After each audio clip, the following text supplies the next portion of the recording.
자, 이어지는 코너는 알부자 연구소입니다. 오늘은 20대 자녀를 위한 아주 특별한 재테크 방법이 준비되어 있다고 하는데요. 여러분은 20대 때 돈 관리 어떻게 했는지 기억하세요?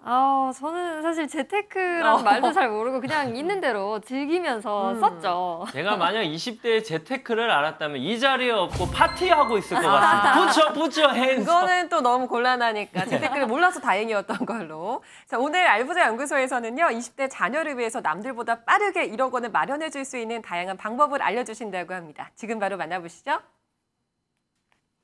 돈을 알고 나를 알면 백전백승, 알면 할수록 부자가 되는 이곳 알부자 연구소에 오신 여러분들 환영합니다.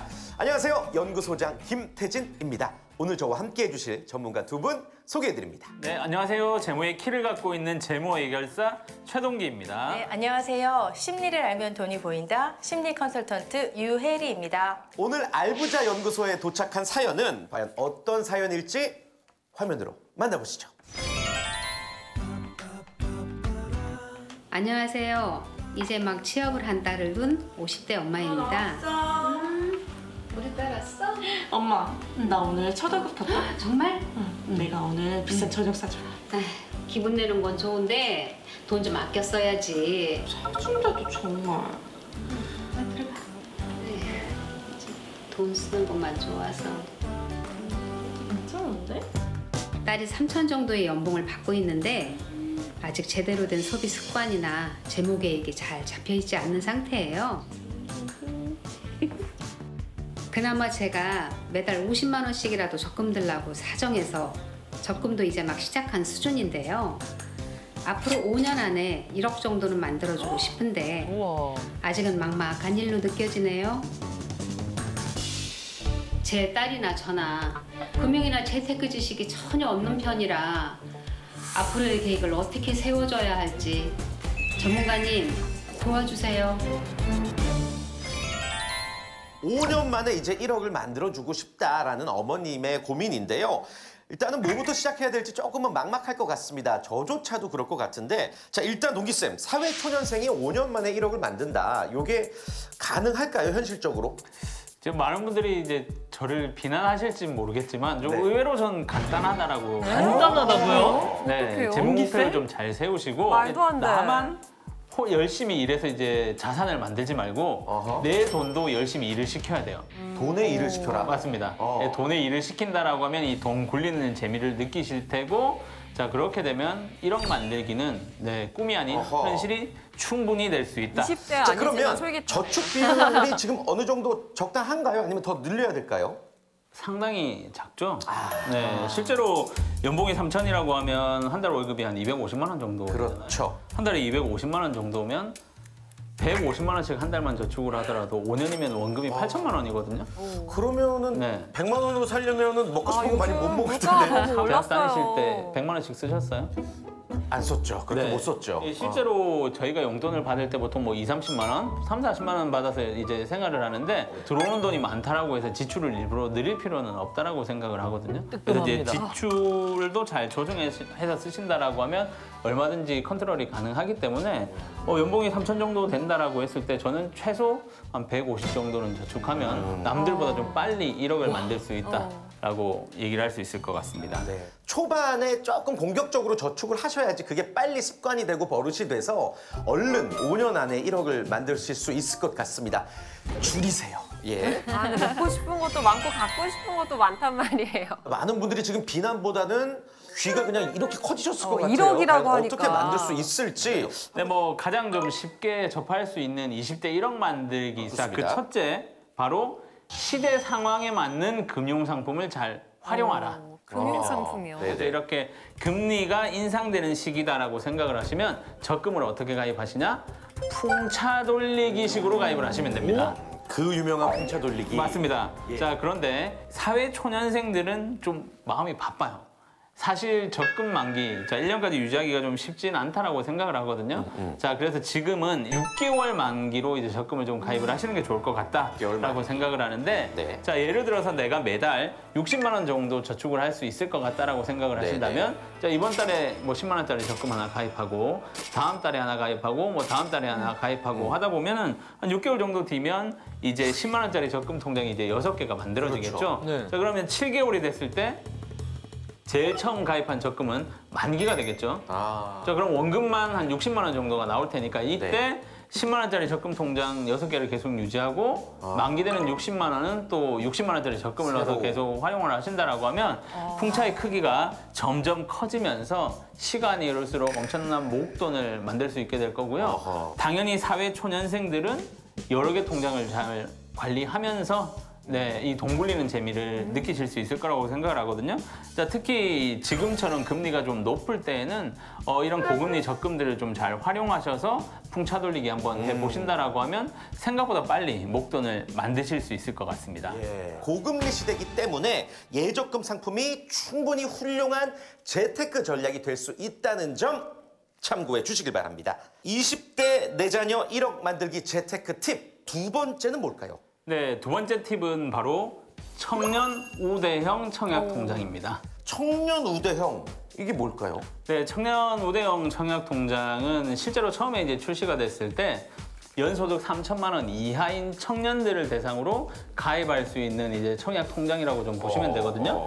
일반 청약 통장과 차이점은 금리가 보통 한 1.5% 이상 높고요. 2년 이상만 유지해도 비과세 혜택을 받을 수 있다. 그리고 가입 금액이 50만 원 정도 되기 때문에 꼭 내가 주택 청약을 받지 않는다 하더라도 네. 목돈을 만들 때 활용할 수 있는 금융상품으로 제격이다라고 생각을 하거든요. 그 청년이라고 하면 나이가 어떻게 만 34세까지가 거의 다 되네요, 되네요. 돼요. 어떠세요? 한참 전이네. 네네. 많은 분들이 이제 청년 우대형 청약 통장을 알려드리면 네. 그럼 기존에 있는 청약 통장을 해지하고 새롭게 가입해야 되나라고 생각들을 하시거든요. 네. 해약하실 필요 없이 전환을 하시면 돼요. 자 그러면 기존에 이제 유지됐던 기간을 다 인정받으실 수 있고 인정이 돼요. 그 청년 우대형 청약 통장으로 변경이 되는 거기 때문에 조건만 되면 무조건 그 가입을 하시는 게 맞고요. 조건은 연소득이 기존에는 3천만 원이었는데 3,600만 원으로 늘어났습니다. 완화됐네요. 네, 그래서 연소득이 3,600만 원 이하라고 한다면 전환을 하실 수 있고요. 가입 기간이 2023년 12월 말까지니까 자, 이 기간 안에 해당되시는 분들은 꼭 이 통장 활용하셨으면 좋겠습니다. 그 이제 만 34세까지인데 네. 그러면 2023년 12월 직전에 딱 만 34세면 가입은 가능한 건가요? 네, 가능합니다. 와, 얼른 가입하시길 바라겠습니다. 자, 그리고 또 사연자분 고민 중에 하나가 따님이 사회 초년생이니까 돈을 이제 막 벌기 시작해서 소비하는 재미에 빠져 있다라는 거예요. 돈 쓰는 재미가 또 종잣돈 쏠쏠하거든요. 1억 만들기랑 이제 상충하는 부분이잖아요. 그래서 저축을 아무래도 습관화하면 당연히 소비 습관도 좋아지겠죠? 네, 연결되는 얘기 같은데요. 네. 최근에 제가 얼마 전에 기사를 봤는데 20대들의 소비 트렌드의 변화에 대한 건데 2016년에는 욜로 들어보셨죠? 욜로? 네, 나만 행복하면 돼 그거였는데 그 욜로 잘못하다 골로 간다고 막 자제하거든요. 제가 지금 네, 딱 저 그러다가 때거든요. 2020년에는 어떤 소비 트렌드인지 혹시 기억하실까요? 뭐였죠? 세 글자인데 플렉스. 플렉스 많이 들어보셨어요? 맞아요. 그러다가 지금 욜로와 플렉스는 줄어들고요. 네. 2022년 상반기 지금 이런 금융 시대를 겪으면서 젊은 청년들이 무소비, 무지출로 좀 변화하고 무소비 막 있다는 챌린지 같은 최근에 것도 많은 하잖아요. 흐름이에요. 그래서 오, 좋다. 제가 본 것 중에 MZ 세대들이 무소비, 무지출 그런 챌린지도 같이 하고 있더라고요. 근데 이런 무소비 무지출이 또 트렌드화되고 있다는 네. 것은 참 반가운 소식이 아닐 수가 없겠습니다. 네네. 자, 아무튼 예금, 적금, 그리고 또 청년 우대형 청약 통장 활용하면 할수록 여러분들은 분명히 부자가 되는 지름길을 걷고 계신 걸 겁니다. 여러분께서는 지금 내 자녀를 위한 특급 재테크 솔루션 알부자 연구소와 함께하고 계십니다. 자, 이제 20대 내 자녀 1억 만들기 세 번째 순서 만나볼 차례입니다. 뭘까요? 네, 세 번째 팁은 바로 세테크입니다. 맞습니다. 세테크, 네. 세테크. 이거는 정말 엄청난 자산가들이나 하는 거라고 생각했는데 네. 사회초년생도 할 수가 있나요? 맞습니다. 이제 그 사례자님 만약에 따님처럼 한 달에 소득이 250만 원인데 150만 원 이상을 저축했다. 네. 그러면 번 돈 대비 쓴 돈이 없기 때문에 연말정산을 했을 때 세금을 토해내게 되죠. 그렇죠. 자, 이런 것들을 방지하기 위해서 절세 효과가 있는 금융상품들을 좀 많이 활용을 하시는데 그중 가장 대표적인 금융상품이 바로 연금저축과 IRP라고 생각을 하시면 되거든요. IRP. 네, 연금저축 같은 경우는 연간 400만 원까지 납부를 하실 수 있고요. 네. 이 금액에 대해서 이제 세액공제를 받으시는 거고 IRP, 개인 퇴직연금 통장 같은 경우는 연간 이제 700만 원까지 납부를 하실 수 있다라고 좀 보시면 되거든요. 그럼 이 정도 납부했을 때 내가 돌려받을 수 있는 세금이 얼마가 될지 많은 분들이 궁금해하실 텐데 연소득 한 5,500만 원 이하의 소득자라고 한다라고 하면 최소 돌려받을 수 있는 세금이 66만 원에서 최대 115만 5천 원 정도 돼요. 적지 않은 금액이네요. 네. 그러니까 실제로 엄청난 금액을 이제 돌려받을 수 있다라고 생각을 하시면 되고요. 보장성 보험 또한 우리 보통 사회초년생들은 보통 실비나 안보험 정도를 많이 가입을 하시는데 연간 100만 원까지는 네, 소득공제로 또 돌려받을 수 있는 부분들이 있기 때문에 이런 금융상품들을 좀 잘 활용하신다라고 하면 세테크를 하시는 데 도움이 많이 되실 거고요. 특히 보장성 보험 같은 경우는 소득공제가 된다라고 생각을 해서 가입을 하셨는데 그 금액이 연간 100만 원이 초과가 된다라고 하면 오히려 재무 목표를 달성하는데 방해가 될 수 있기 때문에 그렇죠. 이런 부분들은 좀 잘 조율을 하셔야 될 것 같습니다. 아, 좋습니다. 진짜 알면 알수록 돈이 되네요. 네. 자, 20대 자녀 남들보다 빠르게 1억을 만들려면 재무 목표를 확실하게 세우고 또 내 돈이 일을 하는 즐거움을 스스로 느끼셔야 될 것 같습니다. 첫 번째 팁은요, 고금리 적금과 고금리 예금을 활용하라였죠. 그리고 두 번째가 청년 우대형 청약 통장에 가입하라. 마지막 세 번째 세테크였습니다. 혹시 이런 투자가 아니라 저축이 아니라 뭐 본업 외 부업으로도 좀 요즘 돈을 많이 벌 수 있는 시대 아닐까요? 네, 뭐 맞습니다. SNS를 활용해서 뭐 많이 소득을 창출을 하시는 분들도 있고요. 뭐 구매 대행이나 뭐 스마트 스토어 정도를 활용해서 이제 소득을 창출을 하시는 분들도 있는데 저 같은 경우는 이제 제가 가지고 있는 자투리 돈들을 일을 시켜서 이제 부업을 시킨다. 제가 직접 부업을 하는 게 아니라 제 돈한테 부업을 시킨다. 네, 뭐 가령 10만 원 정도가 여유 자금이 있다라고 하면 뭐 해외 주식을 사서 자 배당금 벌어와. 네, 뭐 또 5만 원 정도가 있다라고 하면 뭐 국내 주식을 사서 뭐 배당금이나 투자 수익 벌어와. 뭐 이런 식으로 매달 쓰는 용돈 중에 남는 돈들도 일을 시킨다라고 하면 내 재무 목표 달성 시기가 훨씬 가까워질 수 있다는 점을 꼭 인지해 주시길 바라겠습니다. 그렇습니다. 이 자투리 돈이라고 해서 막 써도 되는 돈이 아닌 거죠. 오히려 일을 시킬 수 있다는 거 명심하시기를 바라겠습니다. 자, 그런데 그래서 1억이 딱 생겼습니다. 그때 하고 하루 만에 다 써버리면 안 되잖아요. 거기서부터 이제 새로운 재무 계획이 시작돼야 되지 않을까 싶거든요. 그 많은 분들이 이제 1억 만들기를 재무 목표로 설정을 하시고 1억을 실제 만드시고 나면은 네. 오히려 좀 허탈감에 빠질 수가 있어요. 이제 목표 달성했는데 뭘 하지?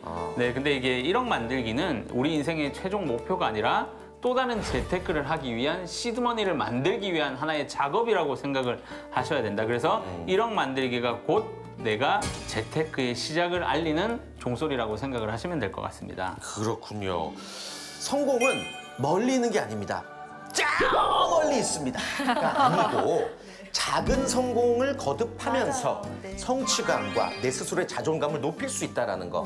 이게 오늘의 또 명언이 될 것 같습니다. 아까 경제에서도 우리 동기쌤이 풍차 말씀해 주셨잖아요. 풍차 돌리기가 돈도 그렇지만 그 외에 나 자신을 더 넓게 크게 하는 데 도움이 될 것 같아요. 그래서 투자한 것에 대해서도 돈도 풍차 돌리기처럼 넓혀가고 그 외에 내가 앞으로의 그 넓은 시야, 세상을 바라보는 견문이 넓어질 것 같아서 저는 오늘 동기쌤 말씀을 20대 청년들을 다 앉혀놓고 지금 듣게 하고 싶은 생각이 들었습니다. 그러게 말입니다. 네네. 알부자 연구소를 통해서 네. 대한민국의 모든 청년들이 진심으로 올바른 경제관념을 가지고 차곡차곡 큰 돈을 벌었으면 하는 바람 가져보겠습니다.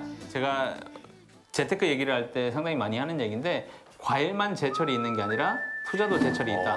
보통 금 투자 같은 경우도 보통 9월에 많이 투자를 하거든요. 네네. 금 투자를 9월에 많이 하는 이유는 연말에 이제 연인들에게 뭐 프로포즈나 금 선물을 많이 하기 때문에 전 세계에 금 소비가 늘어난다. 그래서 연말이 되면 자체적으로 이제 금 시세가 올라간다. 뭐 이런 시장 통계들을 통해서 투자들을 많이 하게 되거든요.